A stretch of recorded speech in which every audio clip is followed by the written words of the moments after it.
We're still here. I am playing, and I have 3 matchups to sweat out today. I've already secured 1 championship, albeit by a little bit of uncanny circumstances. Shout out to Mar Hamlin. He is in better graces as of today compared to the last time we spoke. But yeah, no, just feels weird. Like, honestly, after all the events on Monday, fantasy football just kind of seemed like, okay, cool, whatever with it. Yeah, quite the event. I don't know. We didn't really know what was happening during recording, and honestly, we were pretty shook the rest of the way. So if the episode seems a little off, that's basically why. Honestly, if we knew full what was going on, we might have just stopped right then and there. That was a very serious moment. But we're glad DeMar Hamlin's okay. His fundraiser has reached over $8 million at this point, so that's awesome to see. So everything ended up being okay in the end, at least in terms of the health side. The decisions made by NFL were the best they could make. Hurts the Bengals immensely, but there was no decision that was going to be made that wasn't going to hurt somebody. Yeah.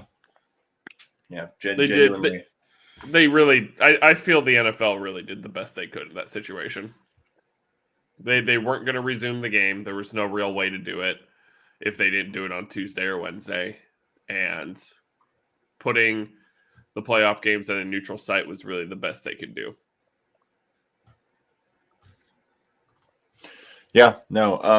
Obviously, Bengals fans aren't going to be super happy with the outcome, but there wasn't really many ways. Like, the only thing they can gripe about is the rule book. But at the same time, the commissioner kind of has the executive authority to do whatever the hell he wants. And if I'm correct, this was voted upon by the teams or by their representation. So it was the most effective solution to a problem the NFL hasn't dealt with for almost half a century. I think there was an instance of a player dying on the field at one point. I forget. I saw a clip somewhere.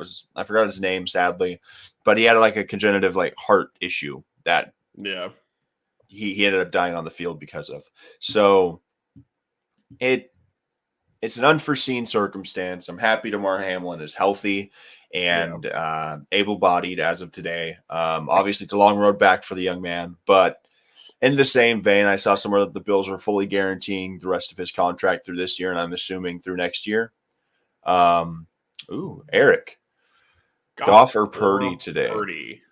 I feel like Jared Goff has gotten you there to this point. So as someone that started Trevor Lawrence over Brock Purdy the last 2 weeks, it's easy to say Brock Purdy because Trevor Lawrence has been underwhelming, especially last week. And with the 12 points I got from him yesterday, I'm projected to win, but I'm not super confident in his talents in fantasy for the last 2 weeks. Let me see. So Arizona's defense is god-awful, and Green Bay is playing like gangbusters. That's what makes me want to lean Purdy because the Niners I'd lean Purdy. Wait, hang on.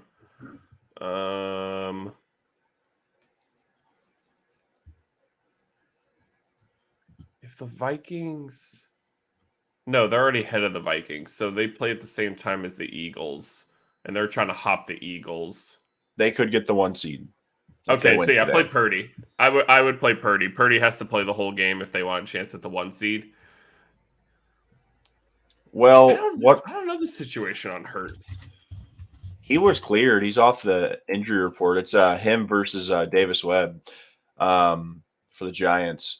So Philly's 13-3. The Niners are 12-4. Philly needs to win today. Granted, though, the Giants are resting starters. The Niners have to win. The Niners don't have to win, but actually the Niners do. They're 12-4. Vikings are 12-4. The Niners could hop. If they haven't hopped the Vikings already, they can totally secure the 2 seed by just winning. If they just win today, they're the 2 seed regardless. And if Philadelphia blows it, they are now the proverbial 1 seed.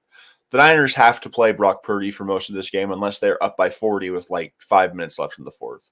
I could see Brock Purdy playing a game like Mahomes did yesterday, which isn't what we all wanted from Mahomes. He still got 20 points, but he was done by 6 minutes left in the fourth.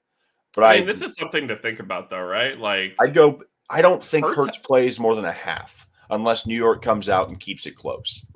I think Yeah, Hurts is more likely to rest than Purdy is, given circumstances. Purdy doesn't have a competent backup. For as much as I don't like Jalen Hurts, for as that's much as I true. don't like Gardner Minshew, Jalen Hurts does have him in the wings. So if the Eagles do go up big, Minshew can protect a lead like that. So I think it's safer, and you're going to have a higher chance at a higher floor with Brock Purdy comparatively to Jalen Hurts. Jared Goff's going to play the full game, but the Maybe. Packers defense is just insane. Well, it would be interesting. Seattle plays at 1, so you can't really wait at all. I was gonna say if Seattle played in the 10 o'clock window and then they won, then it's irrelevant for the Lions. But if they lost, then the Lions would like have to throw out Goff the whole time, and that's something to think Well, about. But but in terms Dan of like Campbell's timing, not Dan Campbell's not going to roll over and let the Packers go to the playoffs. That'd be that would go directly against who he is as an NFL head coach over the last 2 years. It would undermine everything he's ever done. So even if the Seahawks win, the Lions aren't going to roll over and let Green Bay just walk into the playoffs. They're going to I play mean a hard game. that's true, but it just makes me feel at that point Goff could not play the whole game at that point. Like No, if I I'm get you. looking at yeah. Jared Goff is incredible. Jared Goff's probably the most. He's been the most effective out of the three over the last 4 weeks in terms of a per game basis. But like we saw against the Jets, he put up 16.6. Outside of that, he's finished 20 plus since week 12. The Packers defense, they went up against the Packers in week 9. He put up 12.75. That's an important note. This Packers defense has looked human for a majority of the year, but Jair Alexander and that unit have taken a step up, proven last Yeah. week by their dismantling of the Minnesota Vikings. If Yeah. you're looking for a quarterback to start out of the three, the answer is Brock Purdy. He's given us no reason to not start him. I should have started him over Lawrence this week. His worst output was 16.4 against Miami. Since then, he's put up at least 18 in 4 straight matchups. And while he's not going to give you the rushing touchdown upside of a Jalen Hurts or the 400 yards of a Jared Goff, he has the best weapons out of the entire suite, and he has arguably the best head coach. So he's going to be put in positions to score fantasy points, and this is a team that is in a position to go full out and try and win this game. So there you go, Eric. Purdy is probably the answer. It's the least risky out of the three. I do like Hurts, but yeah, you're right. If they go up big early, Brian Dable said he might not roll over either, but they're starting Davis Webb. They are? Yes, it was announced on your opponent is playing Cousins. Oh, that feels pretty good. Oh yeah, I benched Cousins for Geno Smith in a league this week because of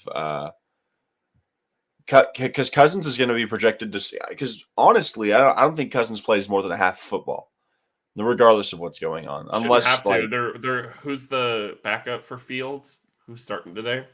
Oh, it's Nathan Peterman. I expect the Vikings to go up by like 25. If teams keep games close, that complicates quarterbacks.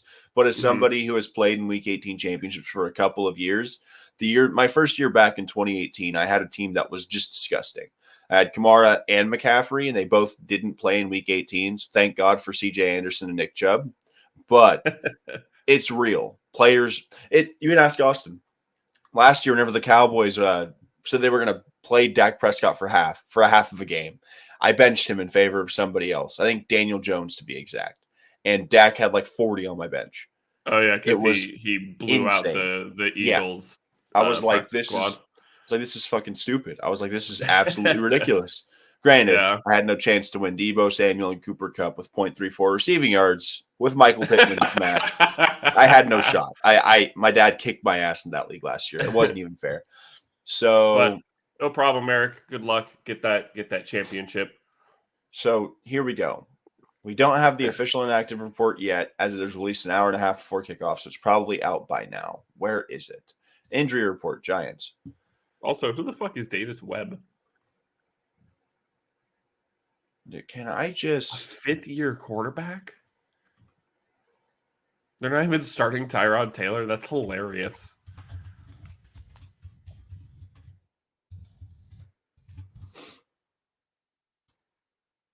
Okay, so it says looking to win and finish things off. Giants are expected to rest some starters as their playoff position is locked in. They're a 16-point favorite, the Eagles. Don't have official list according to this website, but the Giants have ruled out Azeez Ojulari, Leonard Williams, and quarterback Daniel Jones is expected to be a healthy scratch. Saquon is not going to play.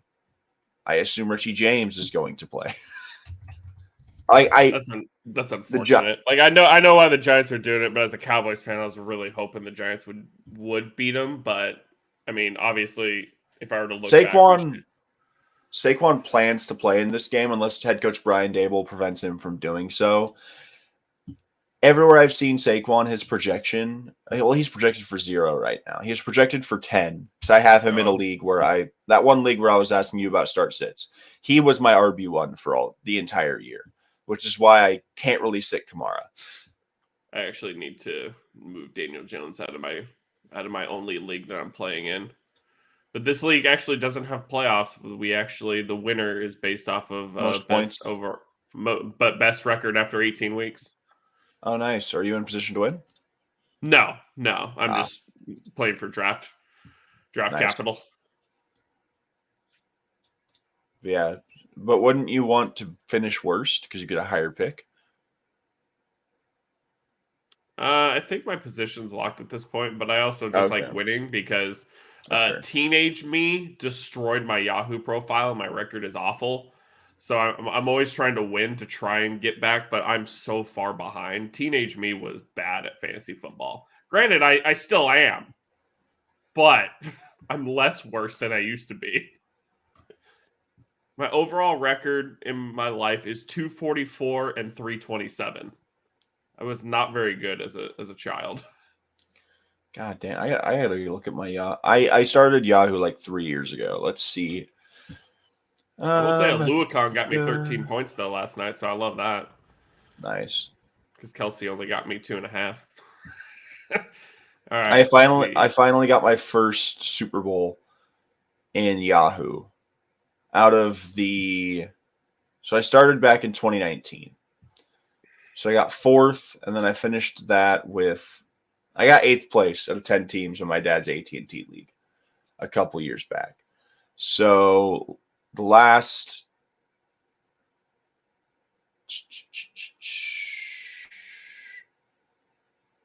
why does it say okay? So I got. How's this? All right, looks like I'm starting Andy Dalton. Oh, I guess Andy. Do I start Deshaun Watson or Andy Dalton? I am in the platinum level at this point. I don't know how to see my overall record. I'm still bronze. I'm close to silver, but boy, I funny enough, I actually looked back at I went through my teenage seasons, and I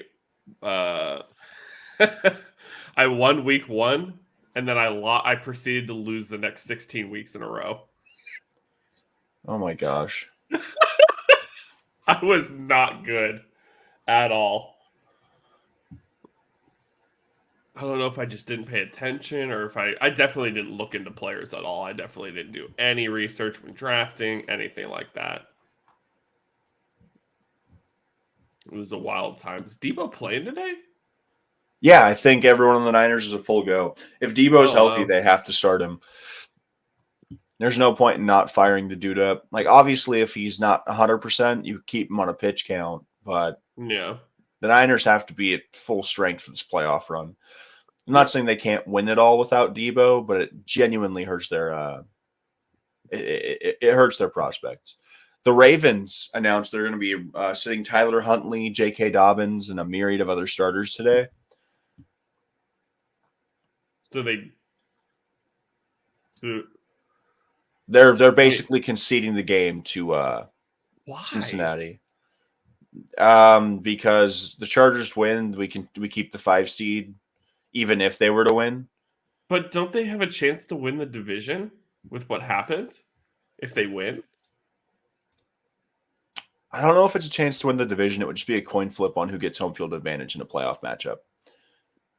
I feel like that's worth it, but okay. Well, that's weird to me. I I think mean, they're just trying to. your real quarterback already isn't playing, so what's the point of sitting Tyler Huntley? Their play. Essentially, unless the Chargers were to lose and they were to win, they are locked into playing Cincinnati, regardless of the outcome.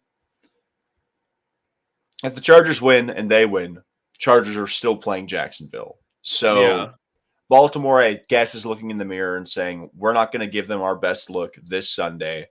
We will rest Hunt. Basically, so Baltimore almost appears to be conceding the game to get ready for next week's playoff matchup. J.K. Dobbins, Mark Andrews, Marcus Peters, Kevin Zeitler, Brandon Stevens, Rayshad Nichols, and Lamar Jackson were all ruled inactive. Anthony Brown is set to start in favor of Tyler Huntley being out with the shoulder and wrist. Wave tight end Nick Boyle and wide receiver Deshaun Jackson to make room for quarterback Brett Hundley and Nichols from the practice squad. Essentially, I'm assuming they're hoping Lamar's back for the playoff game, and they're trying to keep Dobbins as fresh as possible. obviously, yeah. Because this Ravens team was not going to beat Cincinnati at current construction, and their only hope is to be rested and ready for a matchup in the playoffs. Yeah, I get it. Calais, like, I'll read you every single player that is out. Calais Campbell, Justin Houston, Kevin Seymour, Ronnie Stanley, Jason Pierre-Paul, Brandon Stevens. And I already listed the other names just prior. The only players out for the Cincinnati Bengals are Sam Hubbard and Eli Apple. So we can read the tea leaves. So that probably means Joe Burrow's not going to play very long. Yeah, most likely. So that means the Patriots, the Dolphins, or the Steelers are going to be the final seed in the playoffs. If I believe it's New England has the easiest path. If they win, they're in. Miami needs New England to lose, and then Pittsburgh needs Miami and New England to lose. I believe that's all that's left at this point. I think the Jets are officially out. Yeah, the Jets and the Browns are officially out. I genuinely think the Steelers might have an inside track because Miami's playing the Jets. Yeah, and New England's playing Buffalo. And it's Skylar Thompson versus Sauce Gardner. Yeah, but does Buffalo have anything to play for at this point? Can they lose the 2 seed to Cincy? I would assume they could. Because technically now they don't. It would depend on who the tiebreaker is. And I think at that point, since they technically didn't play head-to-head, it would be conference record. So maybe it's win. It wouldn't be win percentage. So it would have the same win percentage. I believe it's conference record at that point. I believe that's the next step. It makes no sense for the Bills to not play their guys, especially after last week. If you come off of that game and you don't roll out your roster, you're facing a competent team in the first round of the playoffs that don't have the bye. They're not going to have the bye. Kansas City has it. Yeah. So Buffalo has to play their dudes, or else they're looking at an incredibly rusty unit going into the first week of the playoffs. And while I understand it might be the Patriots, it might be the Dolphins, it might be the Steelers, you don't give anybody an advantage in playoff football because crazy shit happens. Marcus Mariota has won playoff games. This is a Bills team that 3 years ago lost to Deshaun Watson in the first round. Oh, real quick. Yeah. If the Bengals win and the Bills lose, the Bengals will be the 2 seed. Exactly. The Bills have to play. There's no debating it. Unless the Bills go up by 50, I don't expect them to rest their starters. If they're up by 30 with 10 minutes left, yeah, they'll start resting starters, but they have to win this game. There is no. I'm going to bookmark this because we'll need it for tomorrow.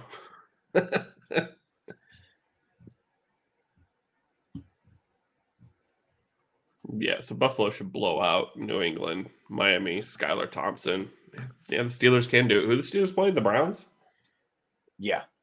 The Browns could really play spoiler. Watson looked pretty decent last week. So who's in if everybody loses? Patriots, I would assume. because the Patriots don't need anybody to lose; they just have to win. And effectively, if everybody lost, nobody's jumping them in the playoff standings, if I'm correct, unless something happens with the tiebreakers.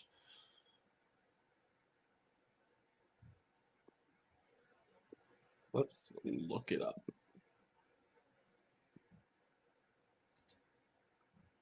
Patriots. Yeah. So if Miami and Pittsburgh loses, they're in. Okay, so if everybody loses, New England still gets in. That makes sense. Jacksonville in. That's so wild. I can't believe they pulled that shit off.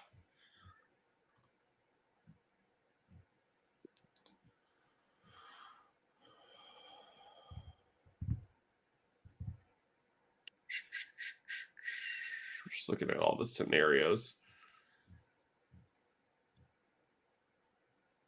I'm so confused that Seattle is in at the moment, but they can get knocked out if the Packers win. Like, that's so weird to me. Like, I'm confused about what changes.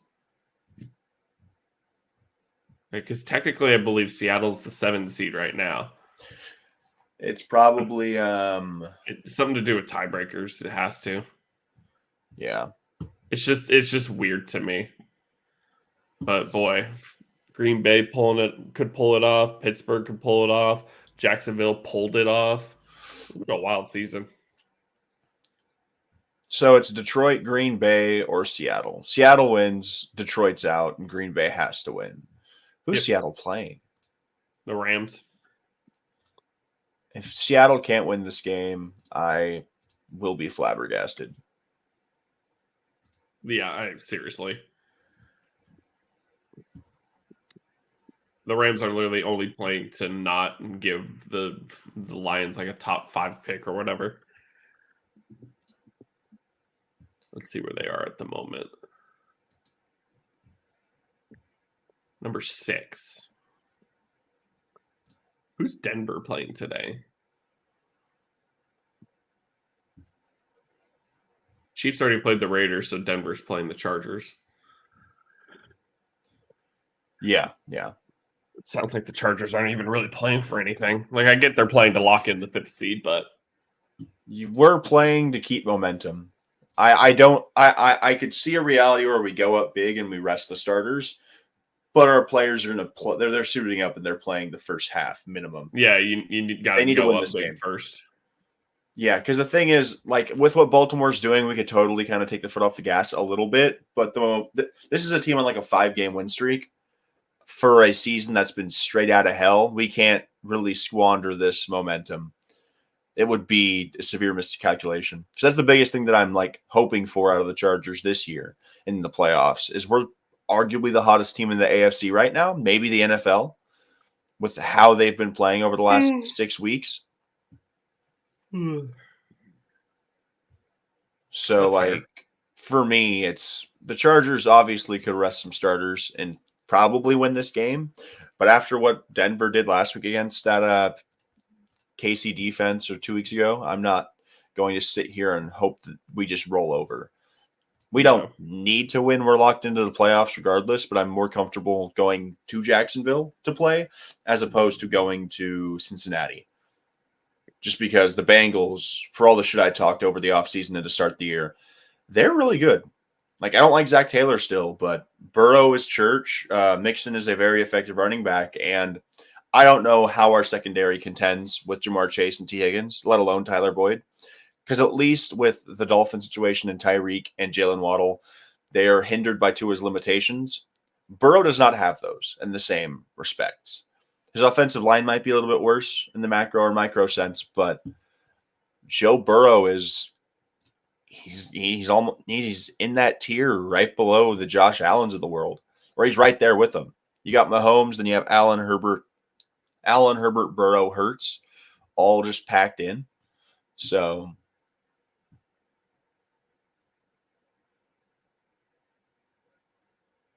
yeah, I mean, this is a wild ass year. It makes zero absolutely sense what's going insane. on. The Steelers have played one game where they've been eliminated from playoff contention out of 256 under Mike Tomlin. What a stat. What a stat. Where do the Steelers play? When? Yeah. 10 o'clock. I don't care if the Steelers win or lose. I just need Amari Cooper to go nuclear like he did last week. We will know who the AFC 7th seed is after the 1 o'clock games. For us it's 10 o'clock, but for the first round of games we'll know afterwards who the 7th seed is, because the Steelers, the Patriots, and the Dolphins all play to start. But then the NFC is going to be it's going to be at night because the Packers are the one who are in control here. Yeah. This is starters play them.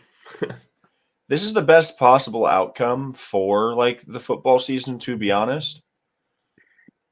Like, I love the fact that we have like meaningful football in week 18, because it seems like a lot of the years, at least the last 3, it's been like we haven't had a whole lot of stuff going down in terms of the final week. Like, we obviously have some people jockeying for like seeds, but it seems like the last couple of years, like positions were locked up by like week 15 at the earliest. Like, obviously the top seeds are usually locked up, but even the top 2 seeds, top 3 seeds in the AFC and NFC are still in limbo.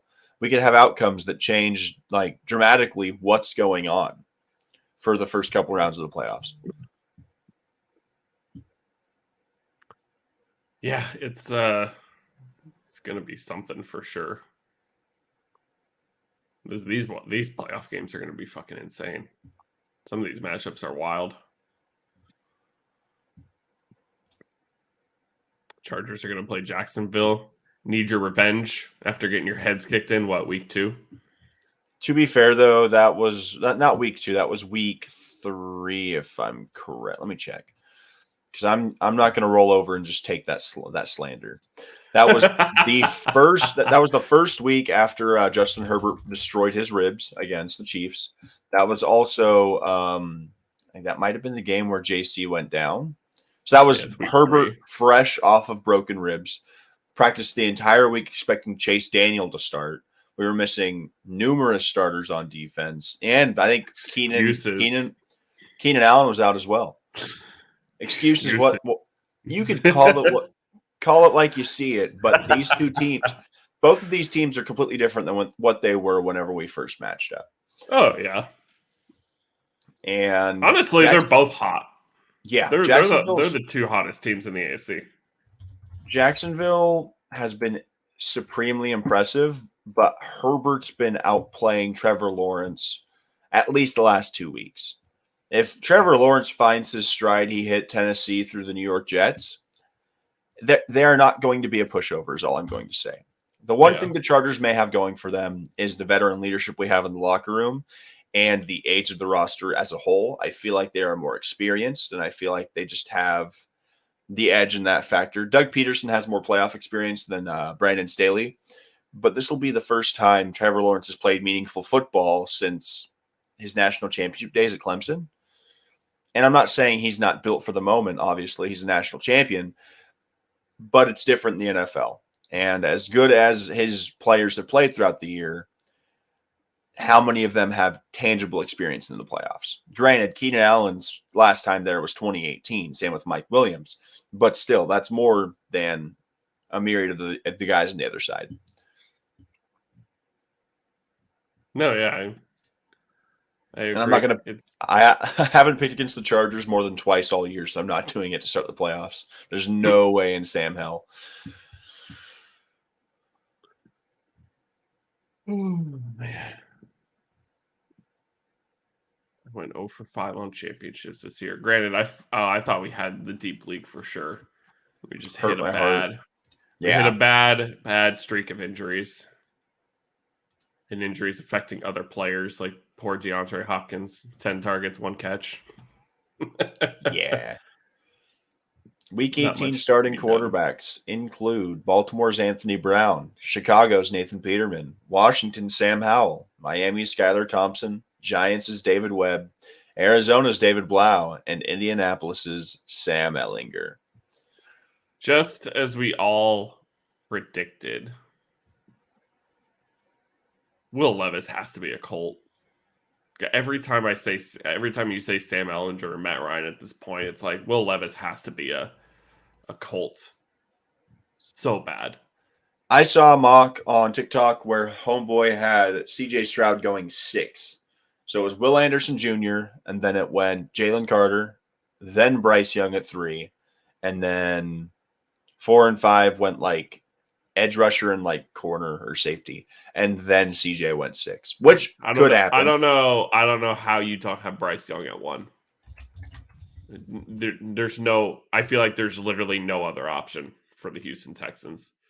Like, we could probably get into more on that tomorrow for sure, and definitely when the draft gets closer. But I could not see any mock and take it seriously without Bryce Young at 1. It almost makes no sense for Houston unless they trade back. Like, unless you have a different team picking at 1, Houston has to take Bryce Young or CJ Stroud. I really don't care which one. They just have to take a quarterback. CJ Stroud may not go to Seattle. Like, I can understand that. And Arizona and Chicago aren't drafting quarterbacks, so Indy could get lucky and have CJ Stroud fall to them at 5, which I think they would love. But I feel like the two for sures are Bryce at 1 and quarterback at 5 for the Colts, or if they lose today and fall even closer.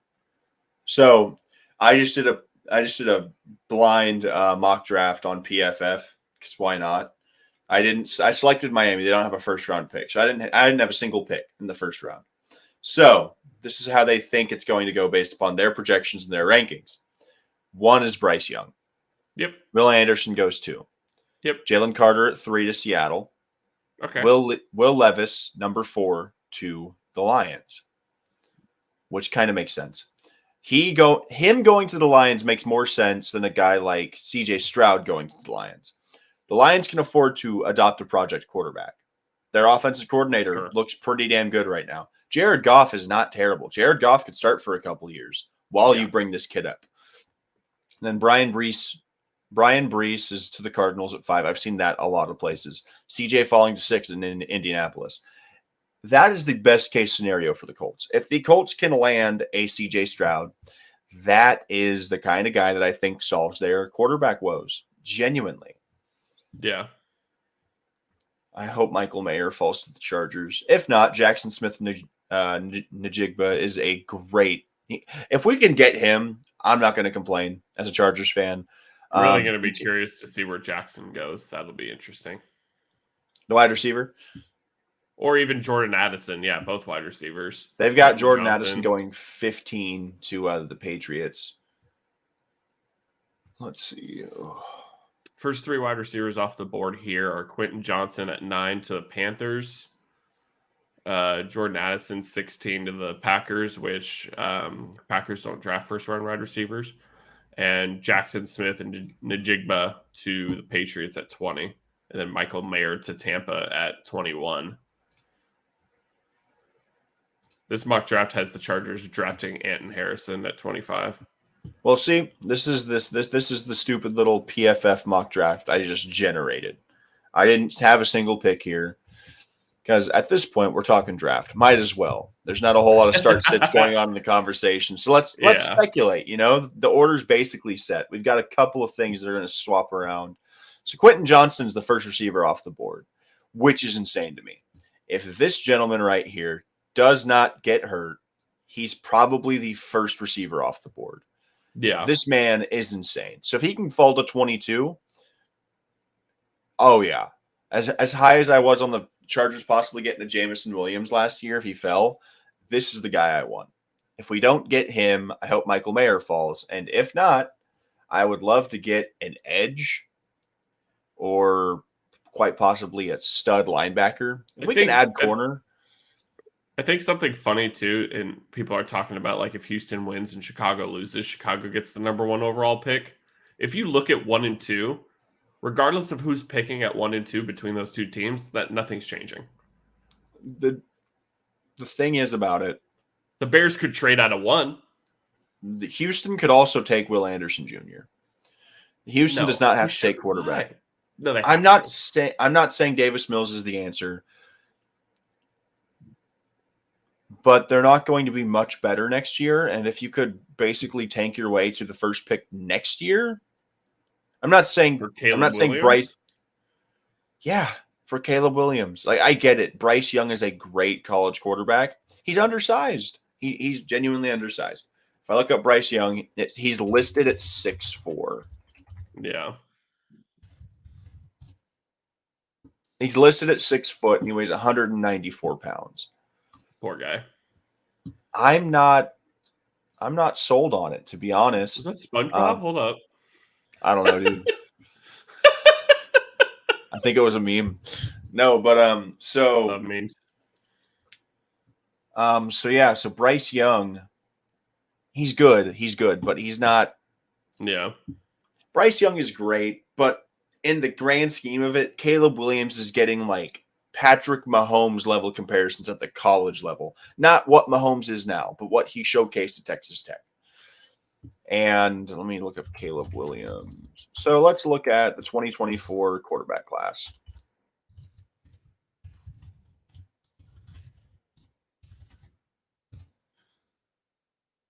Quarterback rankings 2024 NFL draft.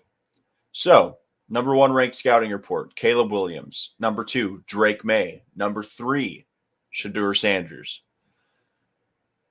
Even after that, you have Jaden Daniels, Quinn Ewers, JJ McCarthy.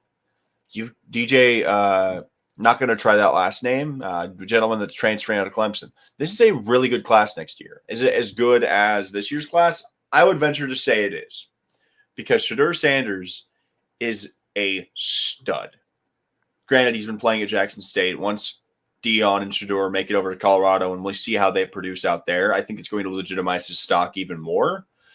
But Drake May's the best quarterback at Carolina since Mitch Trubisky, and I understand Mitch sucked at the pro level. Drake May's really good.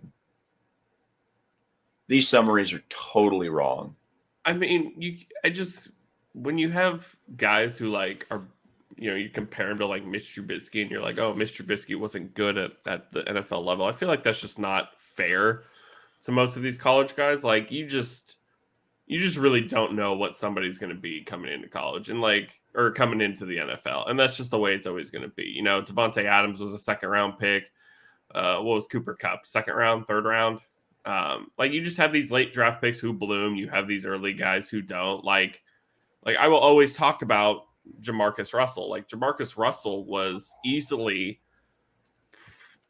in my lifetime, one of the most talented quarterbacks I've ever seen in my life. But the lack of motivation was not there. He had lack of motivation. My man had arm strength, he had size, he had speed, he had it all. And the Raiders were extremely justified for taking him at 1. He was supposed to turn the franchise around. And Did you know that if Geno Smith throws for 151 passing yards today, he's going to break the Seahawks single season record for passing yards? Mr. Unlimited, my ass. What? What's the record? Yeah. Well, let me just pull up his season stats. What? Tell me Russ never broke 4K? Geno's past 4K. He's at 4,069. So he throws for 151 more than I thought he did. No, yeah. Geno's had a hell of a year, dude. So Geno throws for 110 yards, 4,120 yards. He breaks the all-time Seahawks single season record, which is insane. Russ's best year was 42-19. Oh, I hope he gets it. Yeah, dude, that'd be hilarious. It's like Dallas. We fuck, I can't remember his name now. Yeah, that was SpongeBob that you saw.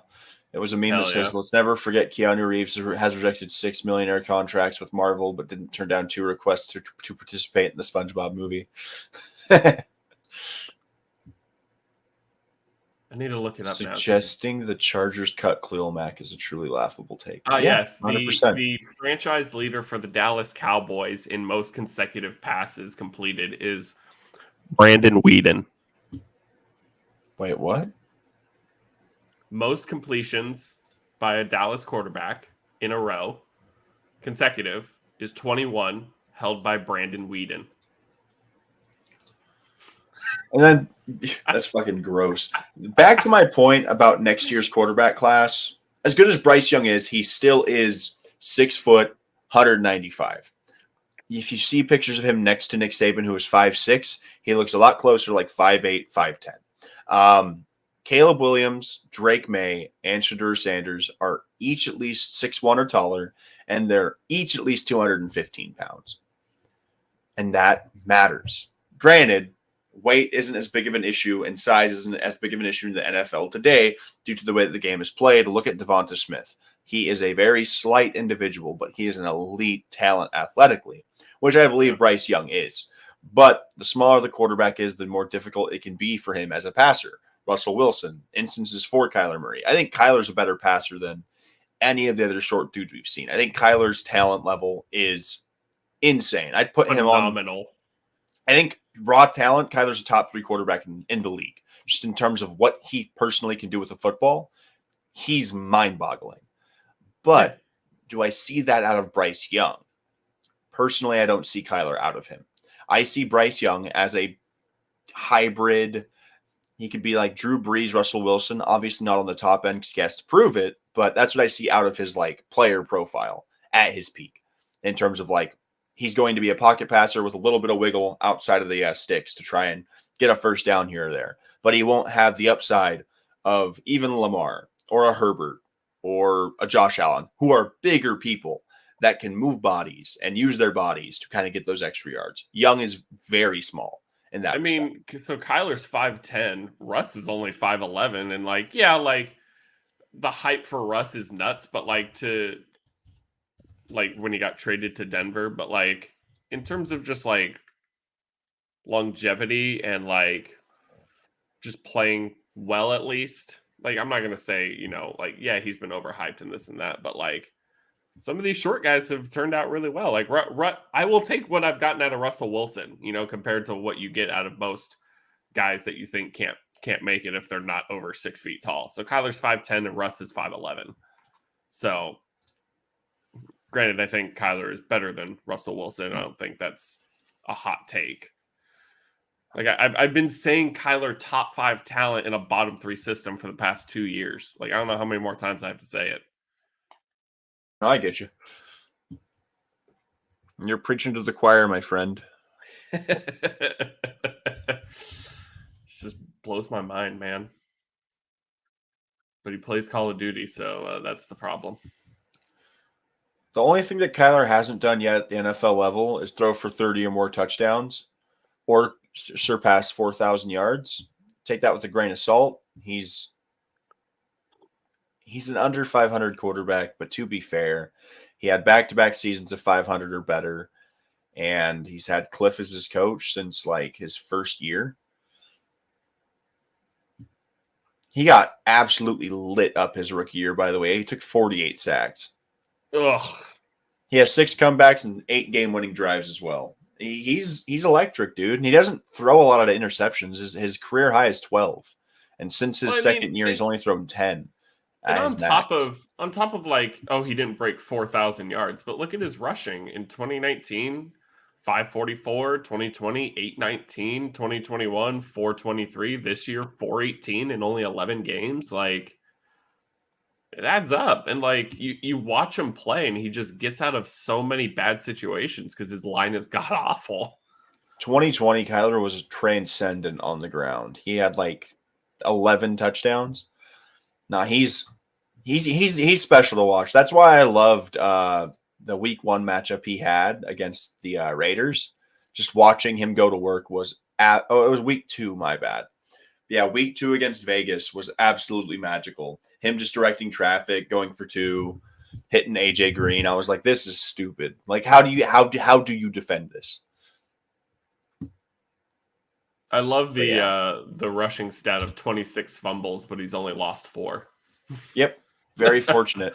I saw one of them happen. He was like scrambling around. I think it was the Chargers game or something. No, it was probably a week before. But he was running around. He didn't have it tucked, and somebody just walked up behind him and just punched it out. And I saw it. I saw the desperation in his face, and he was like, "Oh fuck."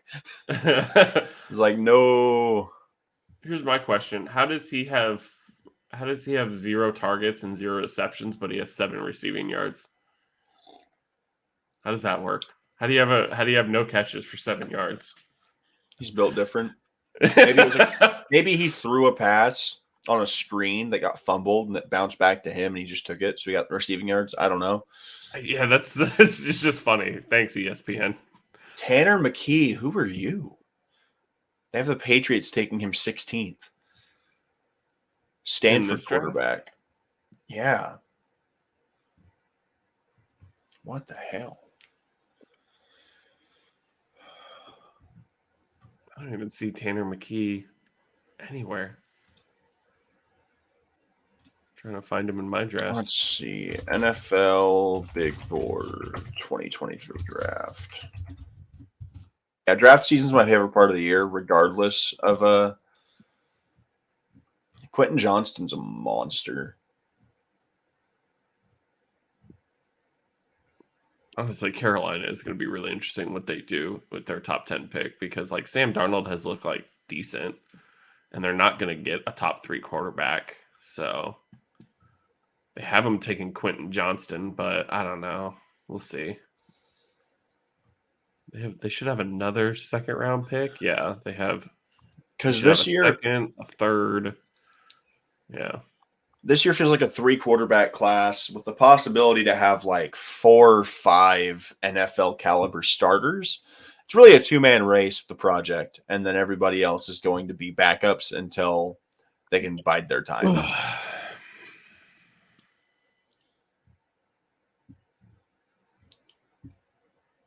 Let's see. We got 9 minutes till lineups lock, my friends. Check your lineups. Check your windows. Check your doors. Check your turkey. You left it in the oven.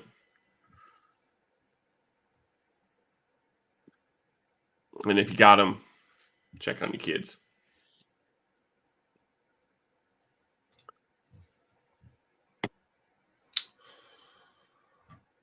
How many championships are you going to lock up today, Devin?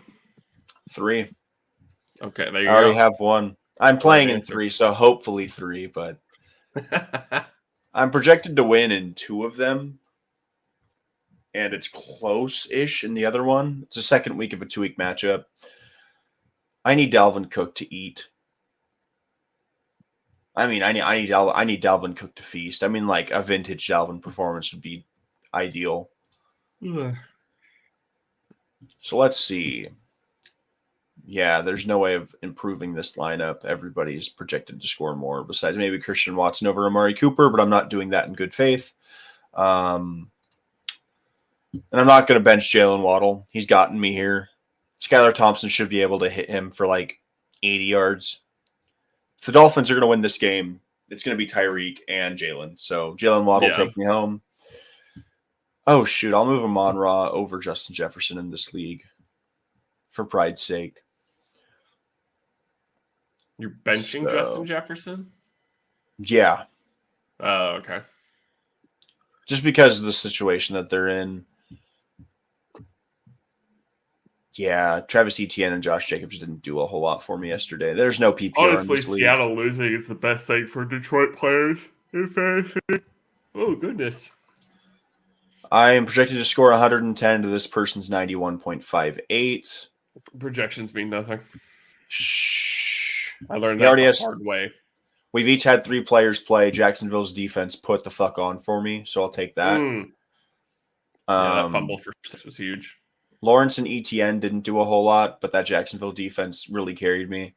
So I have to have – so he has Tyreek Hill, DJ Moore, Nick Chubb, Saquon Barkley, and Hawkinson against Dawson Knox, Stevenson, Chase, A.J. Brown, and Eckler. I like my odds in terms of like players that have to play.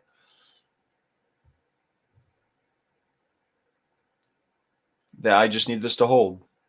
I'm a Malik Willis was healthy yesterday, and Josh Dobbs got the start. And then, so it was Stevenson or Swift. I'll start Stevenson. I expect Swift to score more points, which is fucked up. Who knows? Stevenson could have a monster day. I'm not starting Kenneth Walker over Stevenson. I'm not starting Stevenson over Kenneth Walker or Kamara. So this lineup is optimized. I could have started Purdy over Lawrence. Probably should have, but hindsight. My lineups are set. I've got 3 matchups to win. Granted, if I lose this one, it's the $10 buy-in, 6-team league. I've gotten second last year. I won it the first year. Who knows? Maybe Mike's team takes a shit. It hasn't for a while, so we'll see. They have 0.34 per receiving yard in this league. So if Rashid Shaheed buries me in this league, it means he's going to win me a championship in the other. It's called hedging your bets, my friend. It's called hedging your bets. He also has Ray McLeod. My championship team that I thought I had it locked, was scoring 120 a week in standard. Ooh, and they did not break gross. And they did not break 88 3 weeks in a row. Fucking disgusting. No, it hurt my soul. The one league where I said, if I do not win this league, I don't know why I'm playing fantasy football. The 6-team Yahoo joint with 3 quarterbacks. I single-handedly outdrafted everybody in that league. It was my personal mission to take over the world in that league, and I think that I did. I believe that I did. Even I thought I did pretty good. You know, drafting at work and drafting Rex Burkhead by accident in the 8th round instead of DeAndre Hopkins. It might not have been the 8th. It might have been the 10th. In a 16 league, it feels like, the 5th round. Drafting Rex Burkhead instead of DeAndre Hopkins. To be fair, this team was personal for me because I was projected to win the league last year, and I had Russell Wilson, Patrick Mahomes, and Josh Allen as my 3 quarterbacks or some shit like that. Because the thing about this league is, like, the first year we had super flex 2 quarterback. I was like, fuck the wave. I'm not riding it. I'm starting the typhoon. I'm taking quarterback early, and I'm taking them until somebody stops me. So I took Josh. I took Mahomes. I took Allen, and then nobody took a quarterback. I'm like, you guys are idiots. Give me Mahomes. And then people started to take him, and I was like, cool. Now I can get my steal positions. Because, oh my God, having quarterbacks in Superflex is the best thing in the world. Granted, this scoring system, you get like buku points from your quarterback positions. Like Brady got me 85 in this league last week. That's how the quarterbacks score in this league. But this year I drafted fucking Kyler, Josh Allen, Tom Brady, Trevor Lawrence, Jameis Winston. At one point, I had 6 quarterbacks rostered. I led in points against. Does that count for anything? This team averaged 310 points per week. If this team didn't win the championship, I was going to tilt. I went 13-2 in the regular season. If I did not win this league, I was going to burn it down. That makes me sad because if your points 4 means you average 310 a week, that means I was average 310 a week against. I led by points against by over 220, and it wasn't close. Everybody feasted on my ass. So that was really my season this year. I led in points against in like 3 different leagues, and I just was like, well, that's just the way it's going to be this year. You know what's great? So I'm looking at the record book for this league. So in terms of head-to-heads, the most wins is me. I have 15 on a season. Most wins in a season all time, 15 this season. Longest streak, 10, my team. All-time streak, my buddy Caleb, 10 wins in 2020. Current streak, my team had won 5 in a row.